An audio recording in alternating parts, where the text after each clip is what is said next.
Hi friends, രാക്കീസ് കിച്ചൻ്റെ പുതിയൊരു എപ്പിസോഡിലോട്ട് എല്ലാവർക്കും സ്വാഗതം. അപ്പോൾ ഇന്നത്തെ നമ്മുടെ താരം എന്ന് പറയുന്നത് നമ്മുടെ സോയ ചങ്ക്സ് ആണ്. അപ്പോൾ സോയ ചങ്ക്സ് വെച്ചിട്ട് നമ്മൾ സാധാരണയായിട്ട് ചെയ്യുന്നത് എന്തൊക്കെയാണ്? നമ്മളുടെ സോയ ചങ്ക്സ് വരട്ടിയതും ഫ്രൈയും പിന്നെ അതേപോലെ കറിയും ഇറച്ചിക്കറിയുടെ ടേസ്റ്റിൽ വേറൊരു കറിയൊക്കെയാണ് നമ്മൾ മിക്കവാറും ഉണ്ടാക്കുന്നത്. പക്ഷേ ഇങ്ങനെ ഒരു സ്വീറ്റ്സ് നമ്മൾ അധികം ആരും തയ്യാറാക്കാറില്ല. അപ്പോൾ ഒരു അടിപൊളി ടേസ്റ്റിൽ നല്ല സൂപ്പറായിട്ടുള്ളൊരു ഹൽവയുടെ റെസിപ്പി ആയിട്ടാണ് ഞാനിന്ന് വന്നിരിക്കുന്നത്. അപ്പം നമുക്ക് ഇതിൻ്റെ മേക്കിംഗ് എങ്ങനെയാണെന്ന് നോക്കിയിട്ട് വരാം. ഹായ് ഡിയേഴ്സ്, അപ്പം നമുക്ക് തയ്യാറാക്കാനായിട്ട് തുടങ്ങാം. അതിനായിട്ട് ഞാൻ ചൂടുവെള്ളത്തിലോട്ട് 1 കപ്പ് സോയാ ചങ്ക്സ് ആണ് ഇട്ട് കൊടുത്തിരിക്കുന്നത്. അപ്പോൾ ആ ചൂടുവെള്ളത്തിനോടൊപ്പം തന്നെ ഒരു നാരങ്ങ കംപ്ലീറ്റ് ആയിട്ട് ഇതിലോട്ടൊന്ന് പിഴിഞ്ഞൊഴിച്ചു കൊടുക്കണം. കാരണം എന്ന് പറയുന്നത് നമുക്കെല്ലാവർക്കും അറിയാം, ഈ സോയ ചങ്ക്സിന് ഒരു സ്മെല്ലുണ്ട്.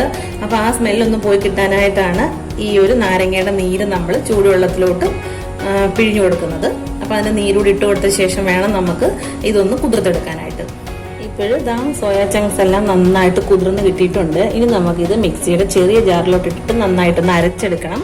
നമ്മുടെ സോയ ചങ്ക്സ് എല്ലാം കൂടെ ഞാൻ ആ മിക്സിയുടെ ജാറിലോട്ട് ഇട്ട് കൊടുത്തിട്ടുണ്ട്. ഇനി ഇതിലോട്ട് നമ്മൾ ചേർത്ത് കൊടുക്കുന്നത് ശർക്കരയാണ്. ഇത് ഓർഗാനിക് ശർക്കരയാണ്. ഇതിൽ മണ്ണും പൊടിയൊന്നും ഇല്ല. അതുകൊണ്ട് ഞാൻ നേരിട്ട് ചേർത്ത് കൊടുക്കുകയാണ്. അതല്ല നിങ്ങളുടെ കയ്യിൽ സാധാരണ ശർക്കരയാണെങ്കിൽ അതൊന്ന് പാനിയാക്കിയ ശേഷം അരിച്ച ശേഷം ഇതിലോട്ട് ഒഴിച്ചു കൊടുത്ത് അതോടെ ചേർത്ത് അരച്ചെടുക്കാവുന്നതാണ്. അപ്പോഴും ശർക്കര ചേർത്ത് കൊടുത്ത് കഴിഞ്ഞിട്ട് ഒരു 4 ഏലക്ക കൂടി ചേർത്ത് കൊടുക്കാം. ഇനി നമുക്കിത് അരച്ചെടുക്കാം. അപ്പോൾ സോയ ചങ്ക്സ് ശർക്കരയും ഏലക്കയും ചേർത്തിട്ട് നന്നായിട്ട് അരച്ചുകൊണ്ട് വന്നിട്ടുണ്ട്. അപ്പോൾ ഈ ഒരു രീതിയിൽ നമുക്കിത് അരഞ്ഞ് കിട്ടത്തുള്ളൂ. നന്നായിട്ട് അങ്ങ് അരഞ്ഞ് കിട്ടത്തില്ല. അപ്പോൾ മാക്സിമം പറ്റുന്ന പോലെ അരച്ചെടുക്കുക. അപ്പോൾ ആദ്യത്തെ സ്റ്റെപ്പ് മറന്നു പോകരുത്. നമ്മൾ ആ സോയാ ചങ്ക്സ് കഴുകുന്ന സമയത്ത് നമ്മൾ നാരങ്ങാനീര് വെച്ചിട്ട് തന്നെ കഴുകി ചൂടുവെള്ളത്തിൽ കഴുകിയെടുക്കുക. അപ്പോൾ കുറച്ച് ആ ഒരു സ്മെല്ലൊക്കെ ഒന്ന് മാറിക്കിട്ടും. ഇപ്പം നല്ല കംപ്ലീറ്റ് ആയിട്ട് മാറിയിട്ടുണ്ട്. ഇപ്പോഴും നല്ലൊരു മണമാണ് വരുന്നത്. അപ്പോൾ ഇനി നമുക്ക് ബാക്കി കാര്യങ്ങൾ ചെയ്യാം.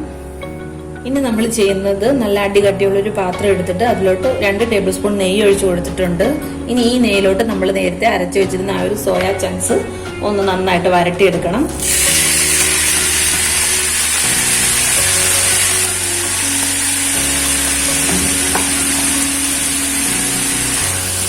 നന്നായിട്ട് ഇളക്കി കൊടുത്ത് വഴറ്റിയെടുക്കാം.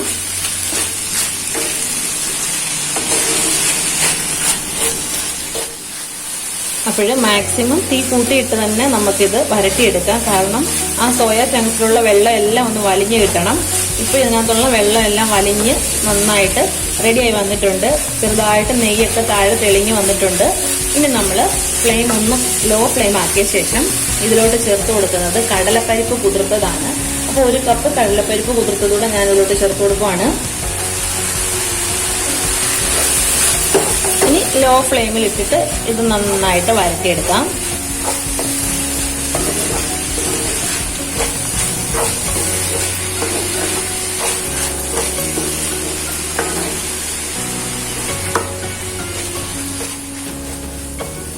ഇപ്പോഴും കടലപ്പരിപ്പും കൂടി ഇട്ട് കൊടുത്ത ശേഷം നന്നായിട്ട് വഴറ്റിയെടുത്തിട്ടുണ്ട്. ഒരു 15 മിനിറ്റ് ഞാനിവിടെ വഴറ്റിയെടുത്തിട്ടുണ്ട്. ഇനി ഞാൻ ഇതിലോട്ട് ചേർത്ത് കൊടുക്കുന്നത് ഒരു 4 ടേബിൾ സ്പൂൺ മൈദ മാവ് വെള്ളത്തിൽ കലക്കിയതാണ്. ഇതുകൂടി ചേർത്ത് കൊടുക്കാം. ഇനി നന്നായിട്ട് മിക്സ് ചെയ്ത് കൊടുക്കാം.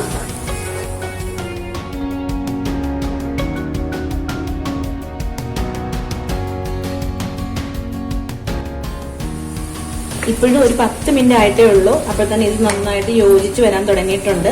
ഇനി ഒരു 10 മിനിറ്റ് കൂടെ നമ്മൾ ഇളക്കി കൊടുത്താൽ മതി. പിന്നെ ഞാൻ ഈ പാത്രം ഒന്ന് ചേഞ്ച് ചെയ്തിട്ടുണ്ട്. കാരണം എനിക്ക് മറ്റേ ഇരുമ്പിന്റെ പാത്രം ആയതുകൊണ്ട് തന്നെ എനിക്കത് പിടിക്കാൻ പറ്റുന്നില്ലായിരുന്നു. നന്നായിട്ട് ചൂടാവുമായിരുന്നു. അപ്പോൾ ഇതൊന്ന് പിടിച്ച് ഇളക്കേണ്ടത് കൊണ്ട് ഞാൻ ആ പാത്രം ഒന്ന് ചേഞ്ച് ചെയ്തിട്ടുണ്ട്. നന്നായിട്ട് തന്നെ വഴറ്റിയെടുക്കുക. ഒരു 10 മിനിറ്റിൻ്റെ കൂടെ കാര്യമുള്ളൂ. നന്നായിട്ട് വഴറ്റിയെടുക്കുക. ഈസി തന്നെയാണ്, ഈസിയാണ്, വെറൈറ്റി ആണ്. അപ്പോൾ എല്ലാവരും ഒന്ന് ട്രൈ ചെയ്ത് നോക്കിക്കണേ. എന്നിട്ട് കമന്റ് ബോക്സിൽ കൂടെ കമന്റൂടെ ഒക്കെ ഒന്ന് പറഞ്ഞേക്കണേ. പിന്നെ ആരെങ്കിലും ഒരാൾ നമ്മുടെ വീഡിയോ സബ്സ്ക്രൈബ് ചെയ്യാതെ കാണുന്നുണ്ടെങ്കിൽ ഒന്ന് സബ്സ്ക്രൈബ് കൂടി ചെയ്ത് സപ്പോർട്ട് ചെയ്തേക്കണേ. അപ്പോൾ ഒരു 10 മിനിറ്റ് കൂടി നമുക്കിത് ഇളക്കി കൊടുക്കാം. ഇടയ്ക്കിടയ്ക്ക് നെയ്യ് ചേർത്ത് കൊടുക്കാം. ഞാനിപ്പം 2 ടേബിൾ സ്പൂൺ നെയ്യ് കൂടി ചേർത്ത് കൊടുത്തിട്ടുണ്ട്. ചേർത്ത് കൊടുത്തിട്ട് നന്നായിട്ട് വഴറ്റിയെടുക്കാം. പിന്നെ ഇത് സോയാ ചങ്ക്സിന്റെ ഹൽവയാണെന്ന് കരുതിയിട്ട് ആരും ട്രൈ ചെയ്യാതെ പോവല്ലേ. കാരണം അത് വലിയൊരു മിസ്സിംഗ് ആയിരിക്കും. കാരണം എന്ന് പറയുന്നത് ഞാൻ ഈ ഒരു ഹൽവ തയ്യാറാക്കുന്നതിന് തൊട്ട് മുമ്പ് എൻ്റെ ഹസ്ബൻഡിനോട് പറഞ്ഞപ്പോൾ ഹസ്ബൻഡ് പറഞ്ഞു, നീ ചുമ്മാതെ ഒരു നെയ്യും ഒരു സോയയൊക്കെ എടുത്തിട്ട് ചുമ്മാ അത് നശിപ്പിച്ച് കളയേണ്ട, അതൊക്കെ വേസ്റ്റായി പോവും, എന്തായാലും സോയ തന്നെയല്ലോ സംഭവം, അതിന് ടേസ്റ്റ് എന്തായാലും എല്ലാവർക്കും അറിയാമെന്ന് പറഞ്ഞേ. പക്ഷെ ഒരു കുറച്ച് ദിവസം കഴിഞ്ഞിട്ട് ഞാനിതൊന്നും ഉണ്ടാക്കിയിട്ട് ചേട്ടൻ വരുന്ന സമയത്ത് ഞാനിതിവിടെ വെച്ചിട്ടുണ്ടായിരുന്നു. അപ്പൊ കഴിച്ചിട്ട് ഞാൻ ചോദിച്ചപ്പം ഒരിക്കലും ഇത് സോയയുടെ ആണെന്ന് പറയില്ല എന്ന് തന്നെയാണ് പറഞ്ഞത്. അപ്പൊ അതുമല്ല, ഇതൊരു വെറൈറ്റി ടേസ്റ്റ് ആണ്. കാരണം സോയയും അതേപോലെ തന്നെ നമ്മുടെ ഈ കടലപ്പരിപ്പും എല്ലാമായിട്ട് വളരെ നല്ലൊരു ടേസ്റ്റ് ആണ്, ഒരു വെറൈറ്റി ടേസ്റ്റ് ആണ്. അപ്പോഴും എല്ലാവരും ട്രൈ ചെയ്ത് നോക്കിയേക്കണേ. അടിയിൽ നിന്നൊന്ന് വിട്ട് വന്നിട്ടുണ്ട്. ഒന്നുകൂടെ ഒരു 3-4 മിനിറ്റും കൂടെ നമുക്ക് ഇതൊന്ന് വഴറ്റിയെടുക്കാം. അതിനുശേഷം നമുക്ക് സെറ്റ് ചെയ്യാനായിട്ട് വെക്കാം.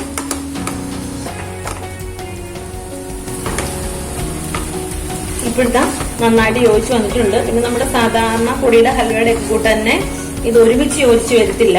കാരണം അത് നമ്മളിങ്ങനെ കറക്കുന്ന സമയത്ത് ഒരേപോലെ കിടന്ന് കറങ്ങും.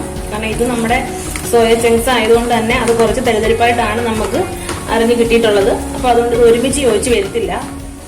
അപ്പോൾ നമ്മൾ ഇനി ഈ ഒരു ഹൽവ സെറ്റ് ചെയ്ത് കൊടുക്കുന്നത് ഈ ഒരു ട്രെയിലോട്ടാണ്. അതിലോട്ട് കുറച്ച് നെയ്യ് പുരട്ടിയ ശേഷം കുറച്ച് അണ്ടിപ്പരിപ്പ് മുന്തിരിയും കൂടെ ഞാനൊന്ന് ഇട്ട് കൊടുത്തിട്ടുണ്ട്. ഇനി ഇതിലോട്ട് നമുക്ക് നമ്മുടെ ഹൽവ ഒന്ന് സെറ്റ് ചെയ്യാം.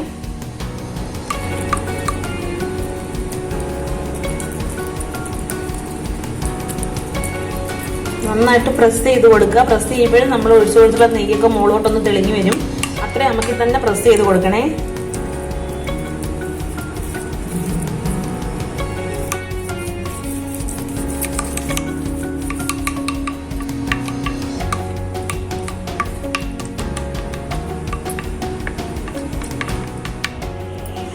ഇപ്പോഴും നമ്മുടെ ഹൽവ ഇവിടെ തണുത്ത് വന്നിട്ടുണ്ട്, നന്നായിട്ട് സെറ്റ് ആയിട്ടുണ്ട്. ഇനി നമുക്ക് ഇതൊന്ന് ഡിമോൾഡ് ചെയ്യാം. അപ്പോഴും ഇതൊരു പാത്രത്തിലോട്ട് മാറ്റിയിട്ടുണ്ട്. നമുക്കിതൊന്ന് കട്ട് ചെയ്തെടുക്കാം. ഞാൻ പറഞ്ഞല്ലോ, ഈ ഒരു ഹൽവയുടെ പ്രത്യേകത എന്ന് പറഞ്ഞാൽ ഇത് ഒരുമിച്ച് നമ്മുടെ സോഫ്റ്റ് ആയിട്ടിരിക്കുന്ന ഒരു ഹൽവയല്ല, പക്ഷെ വായിലിട്ടാൽ അലിഞ്ഞു പോകുന്ന ടെക്സ്ചർ തന്നെയാണ്. അതിലെല്ലാം ഉപരിയായിട്ട് വളരെ നല്ല ടേസ്റ്റാണ്, ഒരിക്കലും പ്രതീക്ഷിക്കാത്ത ടേസ്റ്റാണ്. അപ്പോൾ